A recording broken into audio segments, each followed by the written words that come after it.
മനുഷ്യരിൽ ഏറ്റവും മോശപ്പെട്ട, അള്ളാഹുവിൻ്റെ മുമ്പിൽ ഒരു സ്ഥാനവുമില്ലാത്ത ചിലരുണ്ട് നമുക്കിടയിൽ.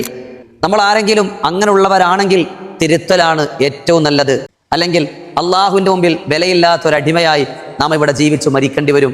നാളെ ആഖിറത്തിലും നാം പരാജയപ്പെട്ടു പോകും. ആരാണവർ?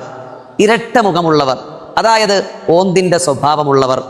ഒരാളോട് കേട്ടത് പുഞ്ചിരിച്ചുകൊണ്ട് സ്വീകരിക്കുകയും മാറി നിന്ന് അദ്ദേഹത്തിൻ്റെ കുറ്റം പറയുന്നവർ നമുക്കിടയിൽ ധാരാളമില്ലേ? എത്ര പേരാണ് പുഞ്ചരിച്ചു കൂടെ നിന്ന് പ്രിയപ്പെട്ടവരുടെ, നാട്ടുകാരുടെ കല്യാണം മുടക്കുന്നവർ, കുടുംബത്തിൽ പ്രശ്നങ്ങൾ ഉണ്ടാക്കുന്നവർ, എത്രയോ മാതാപിതാക്കളെയും മക്കളെയും പിരിപ്പിച്ചവർ, ഭാര്യ ഭർത്താക്കന്മാരെ തമ്മിലടിപ്പിച്ചവർ, സഹോദരങ്ങൾക്കിടയിൽ വെറുപ്പുണ്ടാക്കിയവർ. എന്താണ് ഇവർക്ക് ഇതുകൊണ്ടുള്ള രസം? അള്ളാഹു ആലം. പ്രിയമുള്ളവരെ, നിങ്ങൾ കാരണം എത്ര പേർ കണ്ണീരിലായിട്ടുണ്ട്. നിങ്ങൾ കാരണം എത്ര കുടുംബങ്ങൾ തകർന്നു പോയിട്ടുണ്ട്.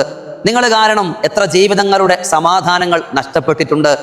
നിങ്ങൾക്ക് ഇനിയെങ്കിലും ഒരു തരിമ്പെങ്കിലും അള്ളാഹുവിന് ഭയമുണ്ടെങ്കിൽ, പരിശുദ്ധരായ മുത്ത് റസൂലിനോട് സ്നേഹമുണ്ടെങ്കിൽ, അവിടുത്തെ സ്നേഹമുള്ള ഉമ്മത്തിൽപ്പെടാൻ ആഗ്രഹമുണ്ടെങ്കിൽ തിരുത്തുക തന്നെ വേണം. ചിലർക്കൊരു മാനസികാവസ്ഥ പോലെയാണ് പെരുമാറുന്നത്.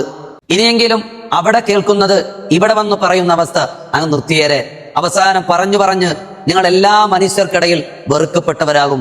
ഇവിടെ മാത്രമല്ല കേട്ടോ, റസൂലുള്ളാന്റെ മുമ്പിലും നാളെ പടച്ചവന്റെ മുമ്പിലും.